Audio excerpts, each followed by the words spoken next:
네, 안녕하세요. 오늘은 EU ETS, 즉 탄소 배출 거래권 시스템에 대해서 한번 말씀드리겠습니다.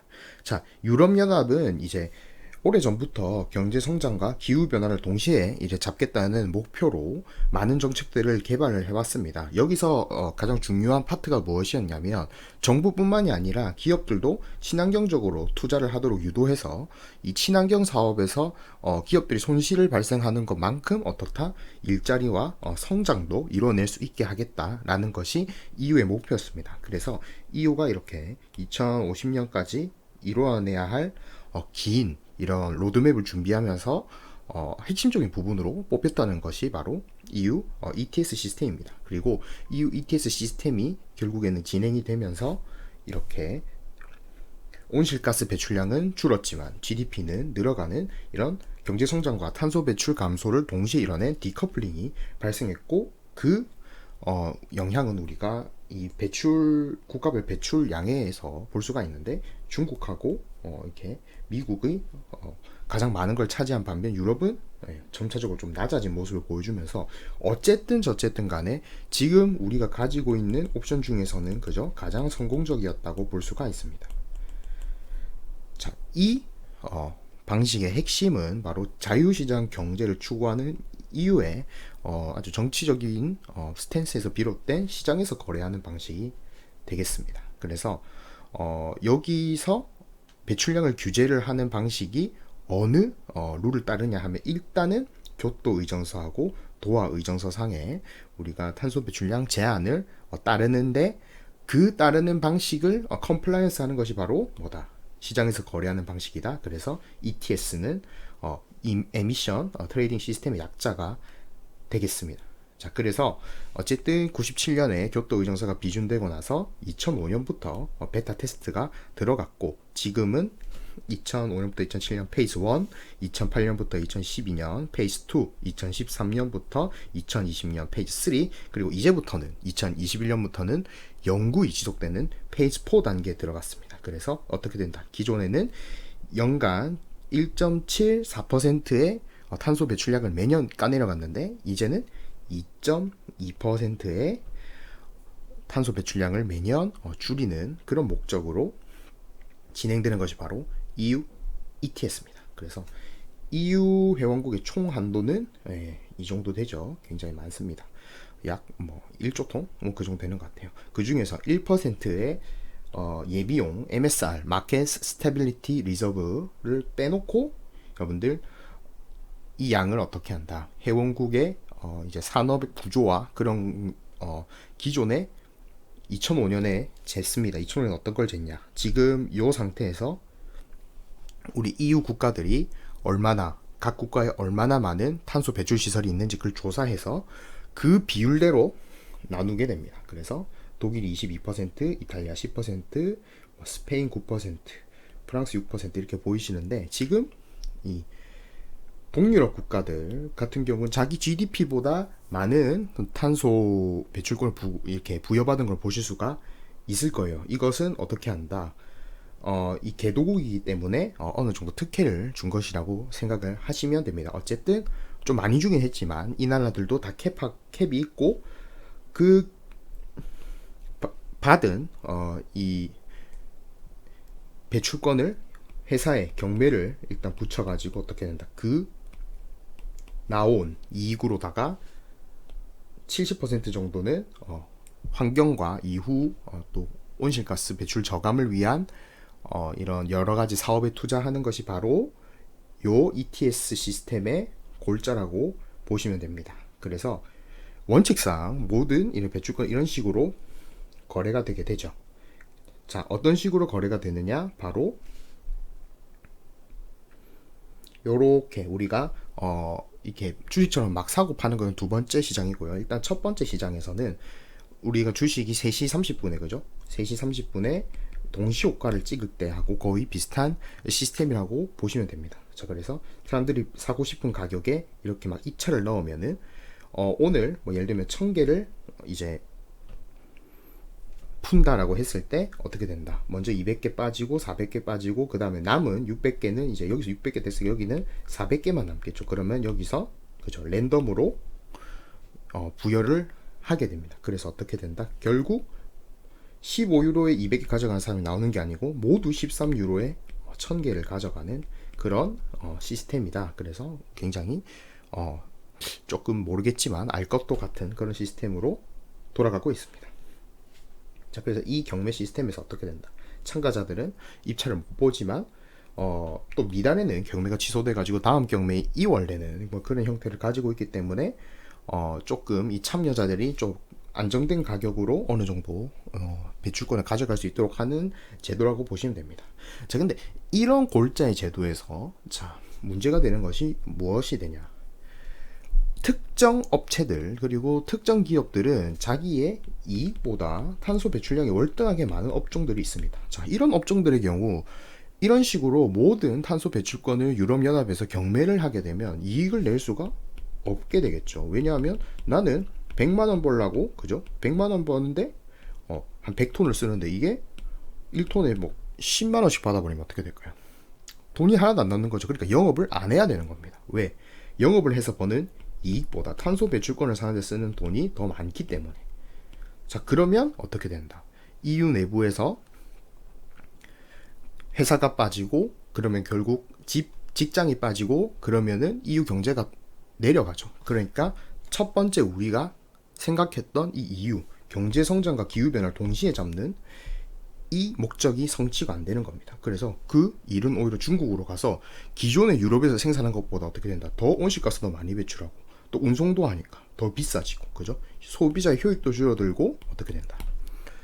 경제적으로 그리고 환경적으로 좋지 못하니까 어떻게 된다? 이러한 업종은 특수한 경우로 내가 분류한다. 그래서 이런 특수한 경우는 탄소 배출량이 이 회사 총 비용의 5%를 초과할 때, 또 비EU 국가들과 무역이 10% 이상이 나서 어떻다.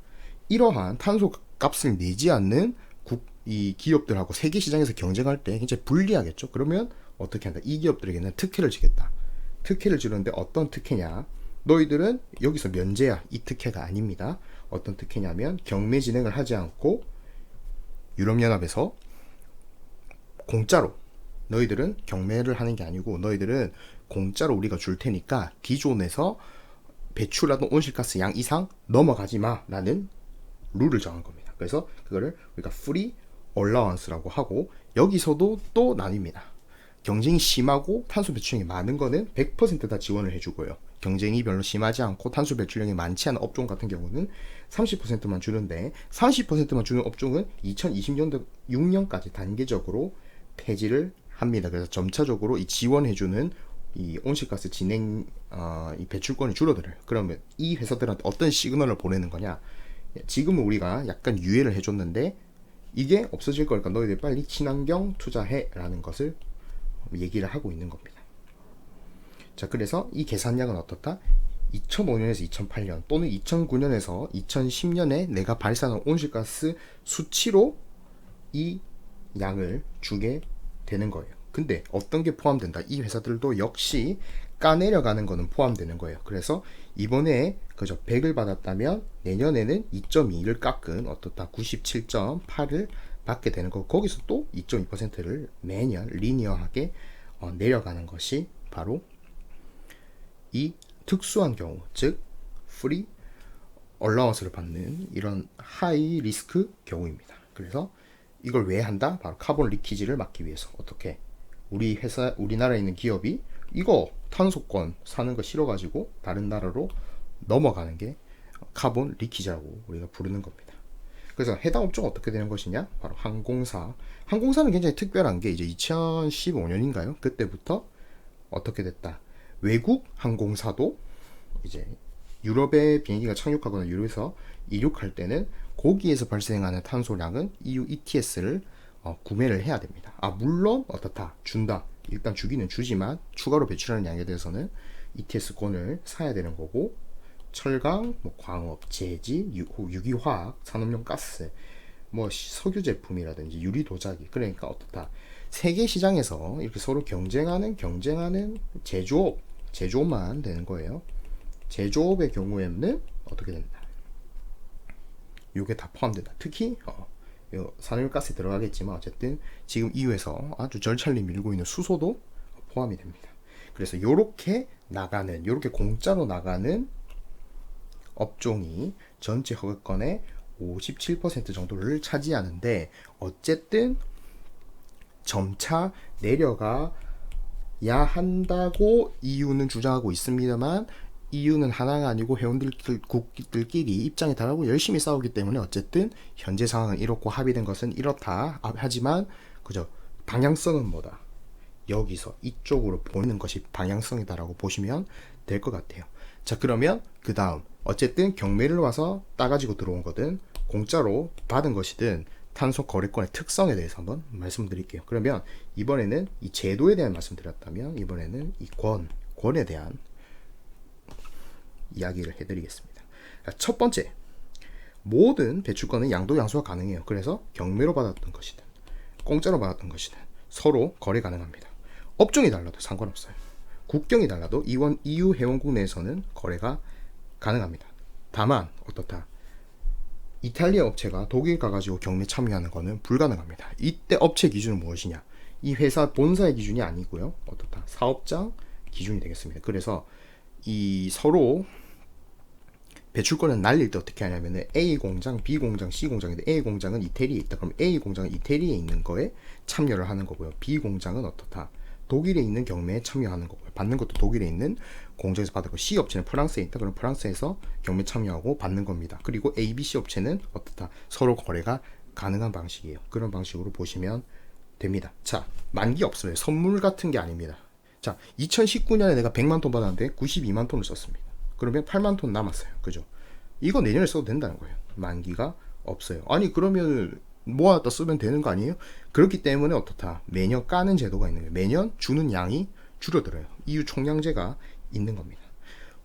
당연히 만기가 없다 보니까 어떠, 요거를 기초자산을 해가지고 선물 및 옵션 거래도 되는 거예요. 몇 날 며칠 날 뭐 주겠다, 아니면 뭐 가격 내려가면 주겠다, 가격 올라가면 팔겠다, 뭐 이러한 옵션 거래도 되는 거예요.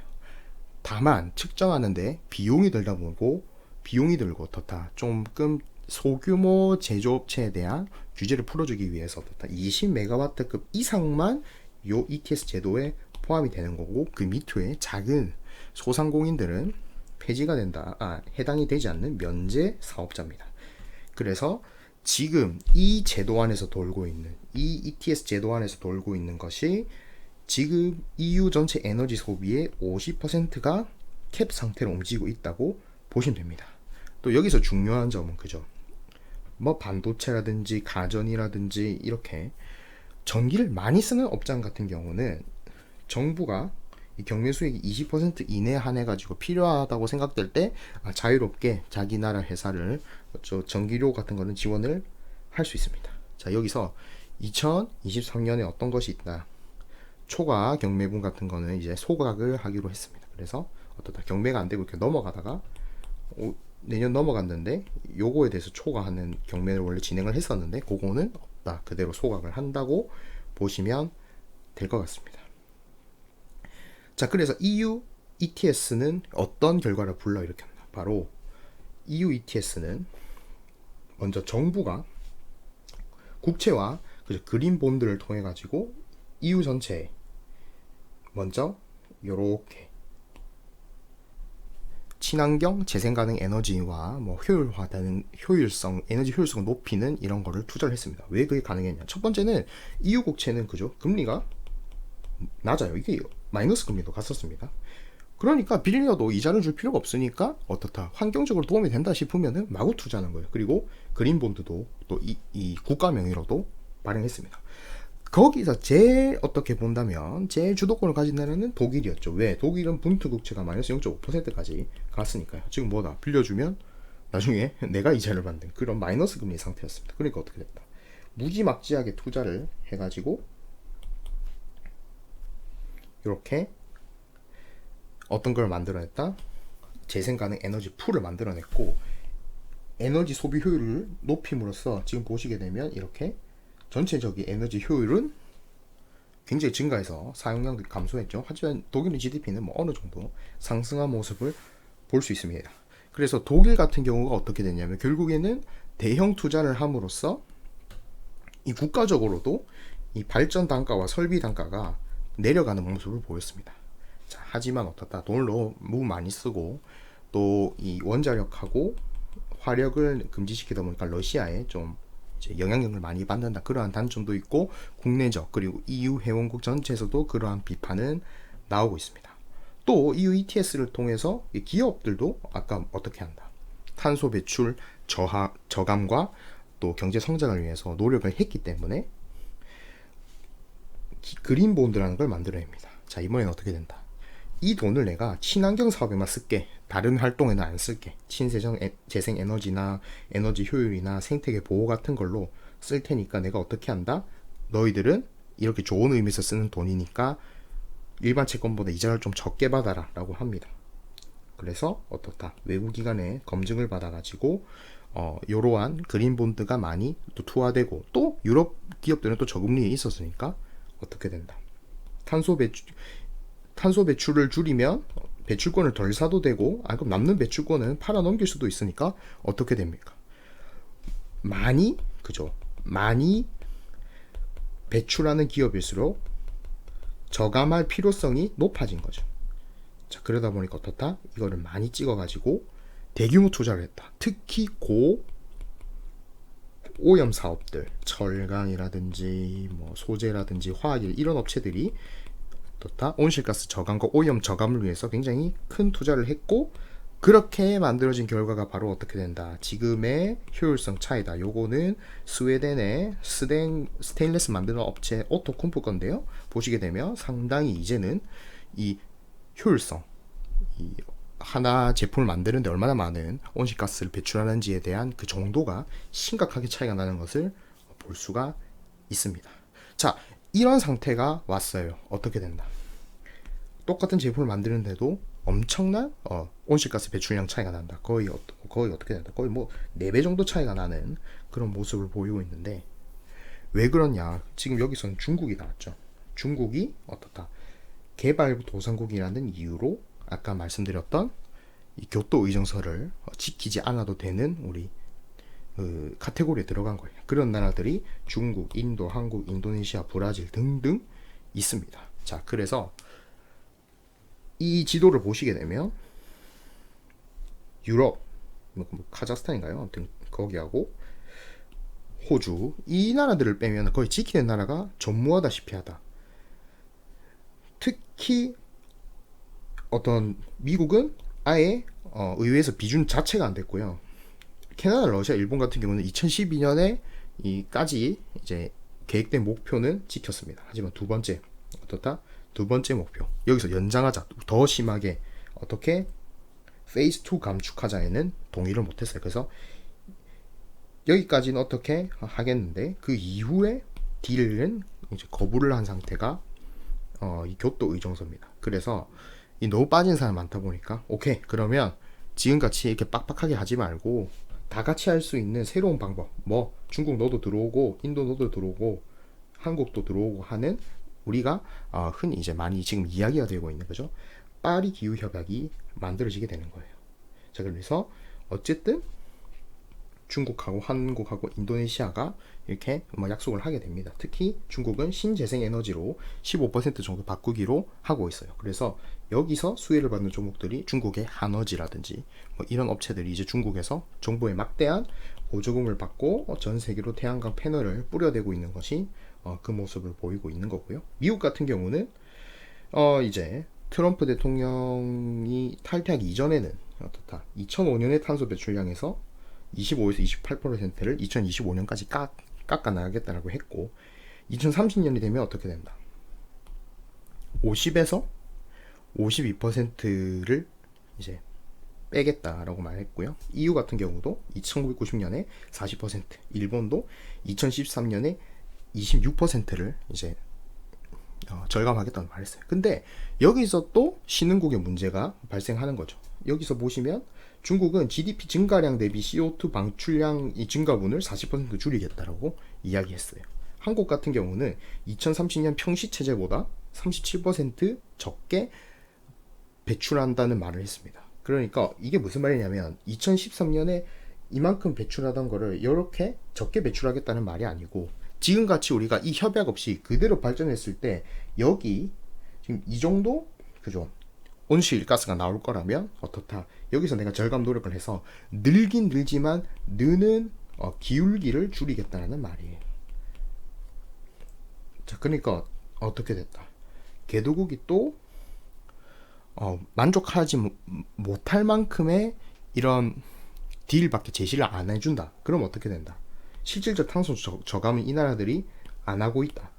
거기다가 미국이 탈퇴를 하면서 파리 기후 협약도 약간 힘을 잃어가는 이런 모습을 보였던 게 사실입니다. 그리고 파리 기후 협약이 힘이 빠진 최고의 이유는 뭡니까? EU가 주장한 국제법상 과징금이 전혀 부과되지 않는다는 점이죠. 자, 그래서 이미 인프라 제도, 시설을 모두 갖춘 시설이 아니고 법제를 모두 갖춘 이유는 어떻게 된다? 우리 국경으로 들어오는 물건은 이제 여기 내가 만족 못하겠으니까 우리 기준에 맞춰라는 거죠. 이러한 이 트렌드는 독일에서 녹색당이 힘을 얻고 그 외 지역에서도 녹색당이 힘을 얻는 데서 지금 비롯이 되고 있습니다. 그래서 녹색당 연합의 지금 득표수를 보시면 굉장히 많이 늘고 있는 게 보이는데 이게 우파 민족주의적인 우리가 그 한창 이제 뭐 EU가 뭐 분열되네라고 얘기했을 때 얘기했던 마린 르펜이라든지 뭐 이탈리아 오성운동 이런 분들이 이제 득세하고 좌파가 주춤했을 때 이 사람들 우파로 옮겨간 게 아니고 녹색당으로 옮겨가면서 이러한 움직임이 굉장히 강해졌다. 즉 이 사람들과 이 사람들 기존의 자유무역 세력이 아니고 탄소관세는 즉 이 보수 진영과 이 진보 진영이 만들어낸 하나의 무역 괴물인 거죠.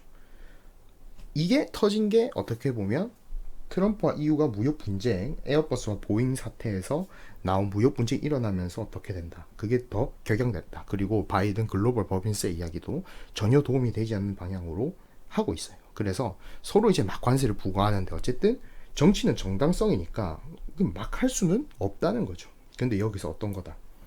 하나 찾아냈다는 거예요. 우리만 교토 의정서를 지켰으니까 친환경 정책으로 하자. 우리가 한 손해보는 느낌이었는데 이제는 그거를 실제화시키고 다른 나라에 관세를 부과해서 추가 녹색 정책을 위한 재원으로 쓰자. 즉 다른 나라에서 수입하는 물건에 내가 녹색 관세를 때려가지고 요거를 어떻다. 우리 돈으로 하지 말고 남의 나라의 돈으로 하자 라는 것이 이거죠. 그럼 어디에 맞습니까? 녹색 친환경 정책으로 가자는 녹색당의 의견하고 그리고 우리나라, 우리 EU가 먼저다라는 우파 민족주의 세력하고 딱 맞아 떨어지는 것이 바로 이거죠. 거기다가 어떤 것도 된다. 너무나 오염을 많이 하고 너무나 많이 생산해가지고 유럽연합을 이 무역으로 위협을 하는 중국 이쪽도 어떻다. 견제하고 유럽에 있는 제조업 아까 말했던 카본 리키지죠. 카본 리키지 때문에 밖으로 나가는 것도 방제를 하게 됩니다. 그럼 어떻게 된다? 일자리와 경제를 동시에 얻는 거죠. 그리고 또 마지막으로 약간 부가적인 건데 장사도 되는 거죠. 친환경은 이제 돈이 되는 거예요. 수력 발전기, 전선 인버터 아까 말씀드렸죠. 기업들이 많은 투자를 해놨는데 그 투자에는 어떤 것도 들어있다? 친환경 정책이 가능하도록 이 엄청난 투자를 가능케 만들어준 기업들이 뒤에 바치고 있었다. 그래서 이런 것들을 만들고 이제 수출할 수 있는 거죠. 왜냐하면 EU에서 관세를 부과하겠다고 하니까 선택권 없이 진행이 돼야 되는 겁니다. 자, 그러면 거기다가 어떻다. 이후에는 ETS 모델 아까 말했던 이 탄소 배출권 시스템 자체도 수출이 가능한 거죠. 이런 제도를 너희 나라에도 도입하는데 그거는 옛날에 뭐 뉴욕 증권 거래소가 하던 역할을 누가 한다. EU ETS가 할 수가 있는 거예요. 그래서 탄소 금융에서도 한 자리를 차지하겠다는 것이 바로 이 굉장히 어떻게 본다면 다른 나라를 도발하는 제도의 어떤 포인트라고 볼 수 있을 것 같습니다. 그럼 이 탄소 관세는 어떤 식으로 부여가 될 건가? 아까 말씀드렸듯이 현재 지금 ETS 시스템은 공짜 배출권이 한정되어 있고 그 양은 감소를 하는 거예요. 자, 이 방식에서 굉장히 유럽 회사들이 불리한 점은 어떻다? 지금같이 경기가 나빴을 때는 상관이 없습니다. 경기가 나빴을 때는 상관이 없는데 수요가 높아지면 어떻게 된다? 공장 가동률이 높아지면 어쩔 수 없이 탄소 배출은 높아지고. 근데 다른 회사도 경기가 좋아서 생산을 많이 하는 거는 마찬가지예요. 그럼 어떻게 된다? 2020년 코로나가 터져가지고 내가 탄소 배출권을 안 쓰고 좀 모아놨던 게 떨어지고, 경매는 또 경매대로 내년 해가 갈수록 줄어드니까 배출권 가격이 폭등합니다. 그래서 2020년 최고 나왔을 때 거의 뭐 10유로 중반에서 후반 정도 되던 이 배출권 가격이 현재는 50유로까지 가고 있어요. 그래서 지금 우리나라에서 지금 철강주가 수요 때문에 막 폭등을 하고 있는데, 유럽 철강사들은 어떻다? 배출권을 사는데 3조 원을 썼습니다. 이게 어느 정도냐? 포스코 1년 영업이익보다 많은 거예요. 즉 사회 인프라적인 부분에서 이 중추를 담당하는, 특히 중추를 담당하는 분야에서 어떻게 된다? 경기가 좋아질수록 비용이 늘어나는 이런 현상이 발생되고, 근데 여기서 수입업체는 여기에 미해당되다 보니까 이후 기업들이 이후의 경기 증작에 수혜를 받는 것이 아니고 수입업체가 받는 건데, 수입업체 데이터를 보니까 우리는 이렇게 열심히 노력해가지고 탄소 배출량을 줄여놨는데, 그죠? 중국 얘들은 그냥 가격하고 이런 걸로 밀어붙인다. 그러면은 실질적으로 이렇게 공짜 배출권을 내가 매년 한정해서 주는 특혜를 줬음에도 불구하고 EU 기업 역차별이 일어나더라. 그리고 탄소 절감도 안 되죠. 왜냐하면 얘는 배로 쉬러 오니까, 더 먼 거리를 배로 쉬러 오니까 어떻다, 탄소 배출량이 더 많을 수밖에 없다. 그러면은 그 논리에 의해 가지고 내가 수입품도 탄소 배출량에 따라 세금 부과를 해야겠다. 자, 그 탄소 관세의 방식은 이렇게 제가 네 가지로 볼 수가 있을 것 같습니다. 그래서 말이 탄소 관세지, 이게 지금 영어로 해석하면 border tax거든요. 그래서 보더를 넘어오는 방식의 텍스를 주겠다는 건데, 이게 타리프일 수도 있고, 이게 뭐 일반적인 세일스 텍스 같은 거, 부가세 같은 걸로도 갈 수가 있는 거예요. 그래서 조금 해석의 오류가 약간 있는 것 같습니다. 어쨌든 탄소 국경세 뭐 이런 걸로 일단 하고 요거를 좀 해석을 해보도록 하겠습니다. 그래서 첫 번째는 EU ETS 참여예요. 아까 제가 말씀드렸듯이 어떻게 된다? 지금 아시아나 항공이라든지 이런 경우는 지금 EU ETS에 참여를 하고 있습니다. 수입업자들이, 그죠? EU 입장에서의 수입업자들이죠. 그러면 어떻게 된다? EU 수출량만큼 공짜로 배출권을 좀 부여를 해가지고 나머지는 너희들도 이 시장에서 매매하고 사라는 거예요. 그리고 어떻게 된다? 매년 너희들도 똑같은 룰대로 어떻게 한다? 삼각하겠다. EU의 룰대로 모두 평등하게 라는 것이 첫 번째 EU ETS 참여에 대한 내용이 됩니다. 근데 문제는 아까 말씀드렸죠. 이렇게 삼각하는 방식의 문제는 뭐냐면, 매년 일정 퍼센테이지 삼각을 하다 보니까 만약에 지금 여기서 이렇게 팍 내릴 수 있는 방안이 생기더라도 어떻다, 그렇게 할 유인은 적어지는 겁니다. 왜냐, 그렇게 모두가 바꿔버리면 어떻게 되죠? 내가 배출권을 팔아서 얻을 수 있는 이익이 없죠. 그러니까 이거는 게임 이론에 따라 가지고 이렇게 할 수 있는 유인이 당연히 적어질 수밖에 없는 겁니다. 자, 두 번째는 그래서 탄소 그냥 관세를 내가 때려버리겠다는 겁니다. 그래서 수입되는 물품에 대해 온실가스에 비례해서 관세를 부과할 거다. 자, 어떤 식으로 비례를 시킬 것인가? 첫 번째는 생산업자나 제3검증기관부터 뭐 예를 들면 한국에는 뭐 한국품질연구원 뭐 이런 데가 있습니다. 그래서 그런 데서 온실정보, 배출정보를 수령해서 배출된 온실가스만큼 온실가스 톤 곱하기 뭐 얼마 이렇게 해가지고 그만큼 관세를 부과하는 거예요. 자, 그럼 뭐 어떤 문제가 생기냐? 첫 번째는 타국에서 내가 그 정보를 수집하는데 그 수집에 대한 뭐 의무를 부여하든 벌금을 부여하든 했을 때 내정 간섭이 되는 경우가 생기는 거예요. 두 번째는 내가 가보지도 않고 뭐 특정 업체 하나 지정해가지고 모은 정보가 과연 신뢰성이 있겠느냐라는 게 문제가 발생하는 겁니다. 자, 두 번째는 품목마다 표준화된 온실가스 방출량하고 관세를 정하는 거예요.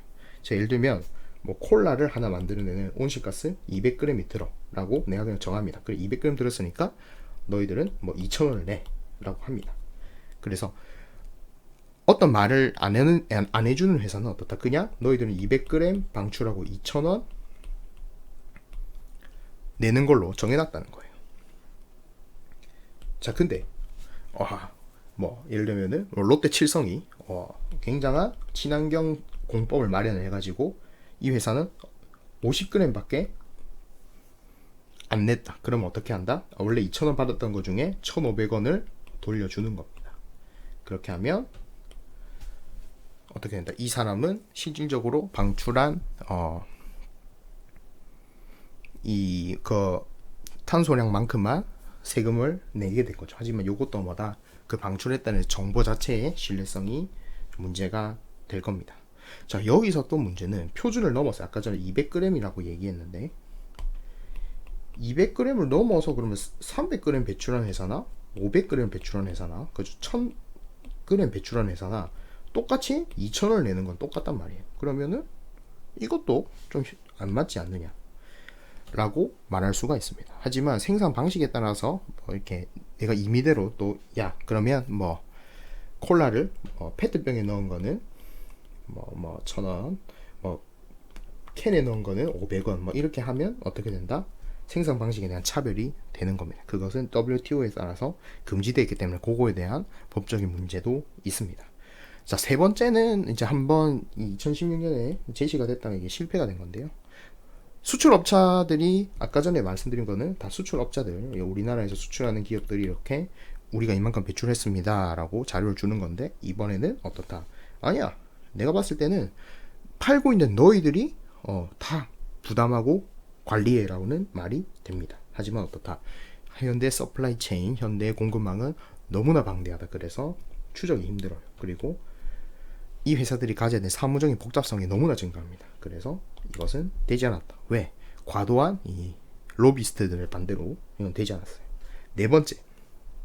자, 아까 말씀드렸듯이 역차별이 문제라면 수출하는 회사는 수출하는 양만큼 그냥 배출권을 다시 주든지 뭐 없애버리면 되는 거 아니야? 라고 말합니다. 그럼 이걸 왜 하는 거죠?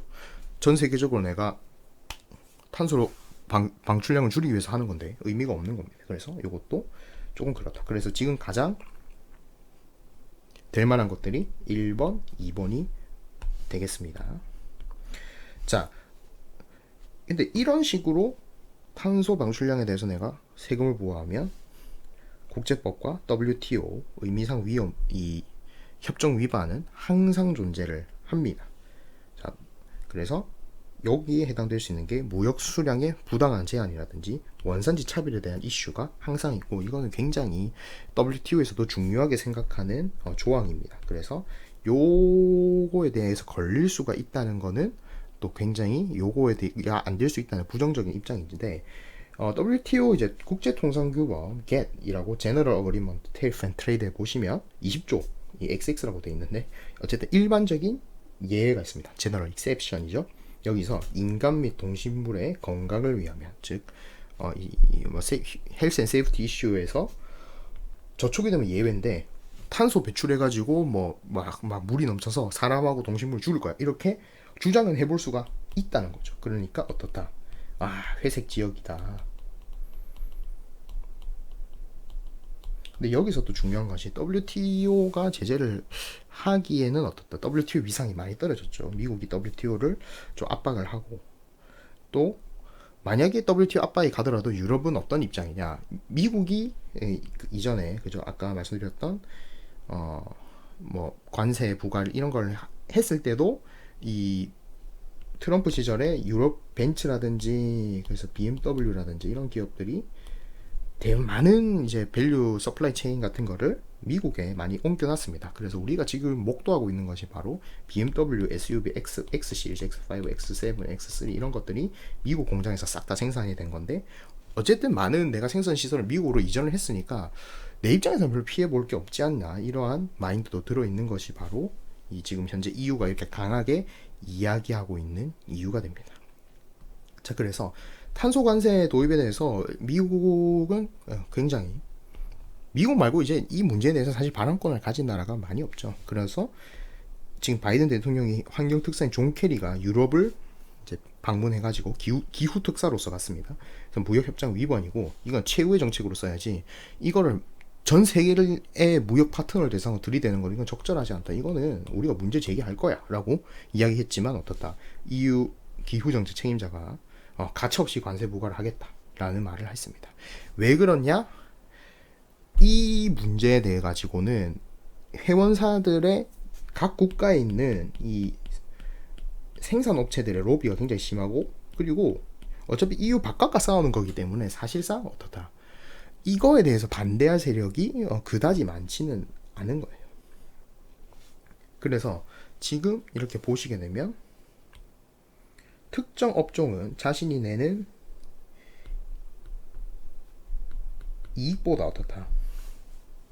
이익만큼 배출권을 써야 되는 나라도 이 섹터도 있는 거예요. 아까 전에 요 가정은 어떤 가정이다. 이렇게 공짜로 주는 거 말고 이렇게 다 샀을 때의 경우입니다. 그래서 그렇게 우리가 가정했을 경우 EU가 가자는 방향대로 쫙 내가 이동을 했습니다. 그랬을 경우 어떻게 된다. 이 회사들 중에 자기가 버는 돈 이상으로 탄소 배출권을 사는데 써야 할 업종이 있다. 그리고 당연히 수입업체 입장에서도 이런 탄소 세금이 부과됐을 때 타격이 오는데 그 타격도 다른 거예요. 보시게 되면 철강업 같은 경우 거의 40%죠. 그리고 목재업 같은 경우는 거의 65%입니다. 자, 근데 이게 중요한 이유가 이렇게 탄소 배출을 많이 하는 업체들이 결국에는 가장 베이스 뿌리 기업이기 때문에 어떻다. 그 타격이 영세적으로 다 오게 됩니다. 그 반제품 부품 만드는 회사, 완제품 조립하는 회사까지 싹 다 그 어떤 거죠? 컨트리 오브 오리진. 그러니까 오리진 이 밸류 체인을 타고 와 가지고 그 탄소 배출량 계속 따라다니게 되고 결국에는 무역량하고 어떤 제재 대상이 되느냐 안 되느냐에 따라 가지고 좀 다르겠지만 타격은 분명히 있다는 사실을 여러분들이 아셔야 될 거고요. 그것들이 결국 산업 전반의 제조업으로 싹 퍼지면서 이 탄소의 배출 정도가 국가 제조업 경쟁력에 큰 영향을 미치는 그런 사태까지 발생할 수 있는 것이 바로 이 탄소관세의 도입이 되겠죠. 즉 무슨 말입니까? 탄소나 온실가스 방출에 이 투자를 늦게 했던 국가들은 어떤 상황을 맞이한다? 전 세계 제조업에서 경쟁력을 잃어버린 사태가 발생하는 겁니다. 그러다 보니까 이 친환경을 주장하는 바이든 대통령 입장에서도 어떻다. 지금 제가 미국의 제조업이 필요하다는 말씀을 드렸는데 요거라 또 친환경을 같이 하기 위해서는 이것은 저지되어야 할 부분이라고 생각을 하고 있는 것 같습니다. 자, 이처럼 미국이 이런 태도를 이렇게 보였듯이 어떻다. 다양한 나라들이 다양한 방식으로 이 기후협정 또 기후정책에 이렇게 반응하고 있는데요. 유럽은 아까 말씀드렸듯이 여러 가지를 시도하고 잘 되는 거는 전 세계에 이렇게 좀 파급시키려고 하고 있습니다. 일본의 경우가 굉장히 독특한 경우입니다. 이 하는 듯 안 하는 듯 하면서 우리가 특히 생각하는 그죠?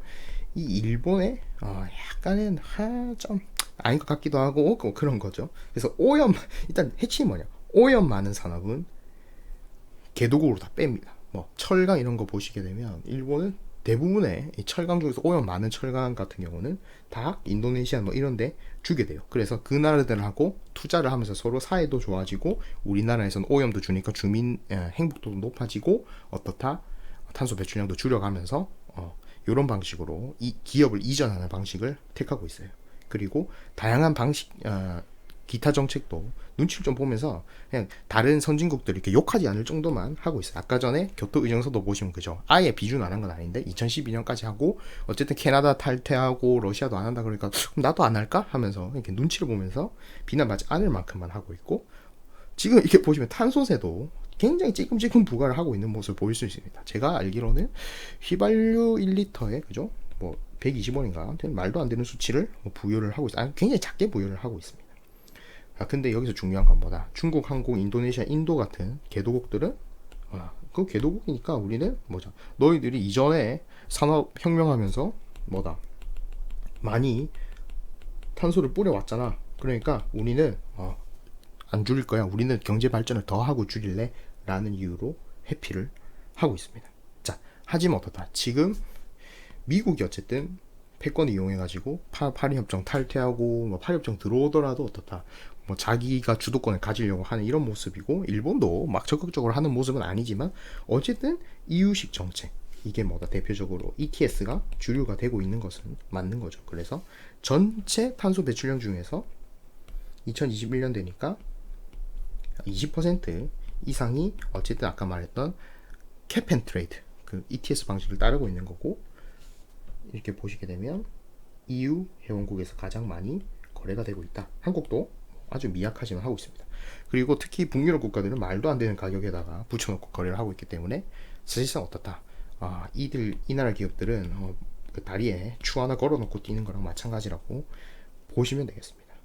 자, 아까 말씀드렸듯이 미국이 결국 파리 기후 협정을 다시 참가한 이상 이미 검증된 프로그램을 돌리고 있는 EU가 환경 패권을 가지게 되겠죠. 그리고 기업들, 스웨덴의 베스타스, 독일의 지멘스, 그리고 스마트 그리드 하는 대표적으로 독일의 슈나이더 일렉트릭 같은 경우가 대표적이고요. 그 외에도 정말 많은 사업부들이 생겨났습니다. 왜냐? 정부가 국채를 띄워가지고 국책 사업으로다가 마구마구 투자를 하는데 이 사업에 달려들지 않은 회사가 어디 있을까요? 그래서 EU 내부 회원국이 각자 자기가 잘하는 파트를 또 EU식으로 막 갈라먹기를 하고 있기 때문에 굉장히 공고하다라고 말씀을 드리겠습니다. 그러니까 지금까지 말을 한 거 보면 이 문제는 아니 EU하고 미국만의 문제지, 야 우리 한국은 그래 아까 말한 대로 개도국이니까 지킬 필요가 없지 않나?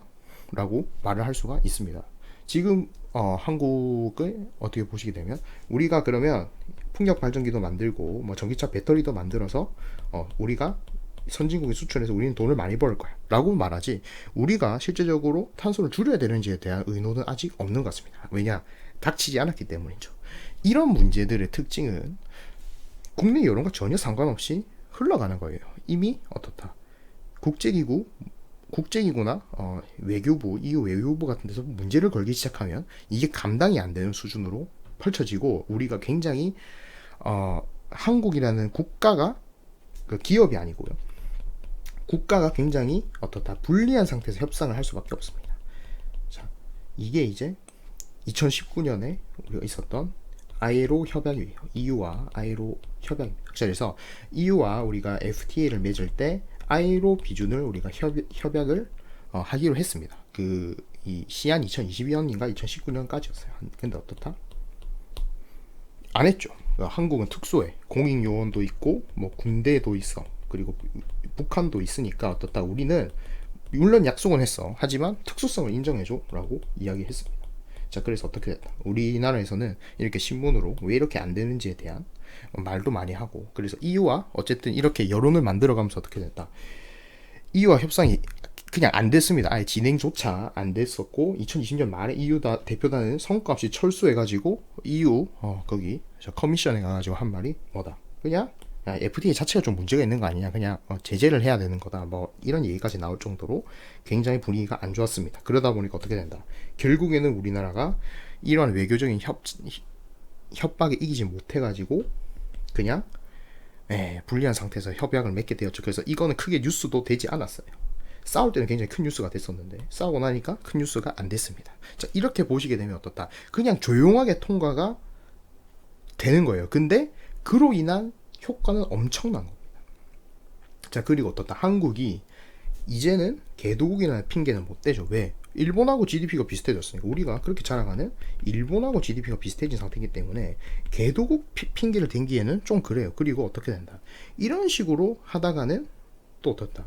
저항하고 반대하고 갖가지 이유를 댑니다. 말을 하면서 갖가지 이유를 대고 특수성을 이야기하면 결국에는 이 과정에서 어차피 외교적인 압박이 돼야 될 거 선진국 지수와 ESG 지수에도 편입이 늦어지면서 손해를 굉장히 많이 볼 거예요. 지금 이제 선진국 지수에 못 들어가는 또 한 가지 이유는 그죠. 너무 긴 공매도 금지 스킴 때문에 어떻다. 이런 것들이 더 늦어졌다. 그래서 지금 한국의 이러한 상황으로 봤을 때 우리는 이게 언제든지 찾아올 수 있을 것으로, 언제든지 불시에 찾아올 수 있을 것으로 생각을 해야 됩니다. 그리고 그 이유는 뭐냐? 지금 우리 한국이 그죠? 미국하고 사이가 안 좋기 때문에 이 친구들이 우리를 보호해줄 의무도 생각도 크게 없어 보여요. 그거는 언제부터 있었다? 트럼프 대통령이 방위비 협상 때부터 있었던 거예요. 그래서 지금의 외교 이런 구조와 상태에서는 그것이 불시에 찾아온다. 마치 아이로처럼. 그래서 시간이 도입 시간이 6개월, 1년도 될 수 있다. 왜? 이거는 사실 말해가지고 반대할 그런 정당성이 많이 부족하기 때문이에요. 특히 이제 파리 기후 협약에서 아까 말씀드렸듯이 우리는 이렇게 실질적으로 감소시킨 게 아니고 이만큼 방출시킬 거면 이렇게 기울기를 낮추겠다라는 실질적 감소가 이제 약속을 안 했기 때문에 강력한 견제가 들어올 거예요. 특히 민간 기업으로서는 어떻다. 이러한 합의는 또 이루어지겠지만 어떻다. 이 기업들은 파리 기후 협약에서 어쨌든 줄이지 않는 이러한 모습을 보인 국가의 회사들은 강력한 검증과 견제가 들어갈 겁니다. 자, 그 상태에서 우리가 보자면 어떻다. 포스코가 딱 있더라. 포스코가 저번에 어떤 댓글로 어떤 분이 말씀을 해주셨어요. 그래서 포스코가 탄소 배출 1위다 라는 걸 여러분들 저도 거기서 알았고요. 그래서 그렇게 보시게 되면 포스코에서 만든 열연 냉연 제품들이 우리 전체 산업에 흘러 들어가면서 경쟁력을 저하시킬 수 밖에 없다 라는 것을 볼 수가 있는 겁니다. 근데 이걸 반대로 생각하면 한국 전체가 위기에 빠진 것이냐? 아닌 거죠. 왜? 견제가 심해질수록 견제를 받지 않을 건덕지가 있는 회사들은 오히려 우리나라의 산업구조에서 포스코가 차지하고 있던 위상을 바꿀 수가 있는 겁니다. 자, 어떻게 된다. 예를 들면 제가 저번에 말씀드렸던 KG 동부제철하고 동북제강에 전기로가 있다는 사실은 굉장히 그래서 중요한 사실이 되는 거예요. 그래서 동부제강 칼라 공장 같은 경우 당진 공장에 300 메가톤급 전기로가 있어서 거기서 바로 열연 공장, 냉연 공장 붙어가지고 바로 칼라 강판이 나가고 이게 EU로 수출되는데 동국제강은 전기로가 있더라도 현재 칼라 강판은 쓰지 않고 있어요. 칼라 강판은 뭐다? 지금 부산에 있고 전기로는 인천에 있습니다. 그래서 쓰지 않고 있어요. 즉 ESG를 분석할 때 있는가도 중요하지만 EU 수출 비중이 높은 제품에 그 기술이 포함돼 가지고 실제로 다른 경쟁사보다 탄소를 적게 배출하고 있는지가 일단은 중요합니다. 다른 나라는 모르겠는데 EU 수출 비중이 높은 제품의 경우는 이제부터 그런 분석이 필요한 거고, 반대로 이야기하자면 지금까지 감가상각 막 하고 감가 들어가고 뭐 손상 차손 들어간 이러한 친환경 관련 투자의 밸류는 어떻게 된다? 장부상보다 훨씬 높아지게 되는 겁니다. 즉 우리의 산업 구조가 변화하고 있고 내려가는 기업과 올라가는 기업이 바뀐다는 거죠. 그리고 거기서 우리가 저평가 기업을 다시 한번 찾아낼 수 있다. 왜? 친환경 관련 투자의 가치는 상승할 겁니다. 너무 일찍 해놓은 회사들이 분명히 있을 거예요. 저 동부제철 같이 뭐 2008년에 전기로 만들고 그때 당시에는 미친 짓이었지만 지금은 어떻다? 나쁘지 않구나. 우리가 그래서 이름이 뚠버그인가요? 아무튼 이 여자애가 중요한 거예요. 이 여자애가 저는 핵심을 보여주고 있다고 생각합니다. 정당성이 있고 인프라가 있고 어떻다. 트렌드만 있으면 언제든지 과격해지는 방식으로 내가 나올 수 있고, 민주주의라는 거는 결국에는 사람들이 많으면 그냥 이게 통과가 되는 방식 아닙니까? 다만 이유가 늦는 거는 어떻다. 대통령제가 아니고 의원제에다가 회원국이 너무 많고 그 내부에서도 난립니다. 하나의 법이 통과되려면 5년도 걸리고 4년도 걸리고. 그래서 어떻다. 그래서 지연되는 것뿐이지 언제든지 과격해질 수가 있는 거예요. 마치 우리가 최근에 독일에서 녹색당이 엄청나게 성장하는 것을 보는 것처럼 말이죠. 자, 그래서 어떻게 된다? 이제는 바이든 대통령이 입장을 표명했기 때문에 그에 대한 생각하고 분석을 이제 한국 기업에도 넣어야 된다. 그게 우리가 말하는 이 ESG 분석이 아닌가라고 제가 말씀을 드리는 거고요. 지금 우리는 이렇게 논 ETS 에미션에 대해서 굉장히 집중하고 있어요. 예를 들면 전기 자동차가 그것이고요. 뭐 쓰레기도 그 마찬가지죠. 하지만 이런 것들은 제기가 쉽지가 않고 제재할 대상이 명확하지가 않아요. 예를 들면 한국에서 차를 많이 탄다고 해서 한국 국민 전체에다가 세금을 때릴 방안은 없죠. 즉 책임 소지가 불분명합니다. 하지만 ETS로 분류된 이 회사들은 책임 소재가 분명하고 공격 대상도 명확해. 그래서 어떻게 된다? 여기에서 발생되는 거를 내가 어떻게 말을 못하니까, 자, 아까 말씀드렸죠? 파리 기후 협약에는 과징금이 없습니다. 그럼 어떻게 한다? 넘어오는 물건에 대해서 더욱 강력하고 더욱 단호하게 한다. 그거를 알아두셨으면 좋겠고요. 그래서 앞으로의 어쨌든 현재 방향에서 중요한 것은 논 ETS에 관련된 전기차라든지 뭐 이런 것도 중요하겠지만, 가전, 뭐 친환 가전도 중요하지만, 눈앞에 닥친 거는 논 ETS가 아니고 ETS가 되는 책임 소재가 분명한 탄소 배출에 대해서 더욱더 명확히 분석해야 되고, 그런 거에서 조금의 어드밴티지라도 있다면 한국 기업은 어떻다? 한국 기업은 유럽 기업들보다 ESG가 좋은 회사가 있다면, 탄소 온실가스 배출이 적은 회사가 있다면 더 큰 수혜를 받을 수밖에 없다. 왜? 그런 회사들은 기존에 있던 전통적인 회사의 자리를 밀어내고 높은 가격으로 팔 수 있으니까. 유럽으로 가는 제품은 뭡니까? 다른 동남아시아 가는 제품보다 단가가 높고 마진율이 높으니까 가격 인상의 공간도 많아요. 그럼 어떻게 된다? 마진 회복이 커지는 거예요. 그거를 알아두시고, 이제는 이런 방향에서 기존의 오염량이 많은 회사들 ESG를 고려하면 또 기업 가치를 바꿀 수가 있다. 그래서 제가 대표적으로 말씀드렸던 거는 동부제철이다라고 생각을 하시면 될 거고요. 향후 더 좋은 주제로 만나 뵙도록 하겠습니다. 감사합니다.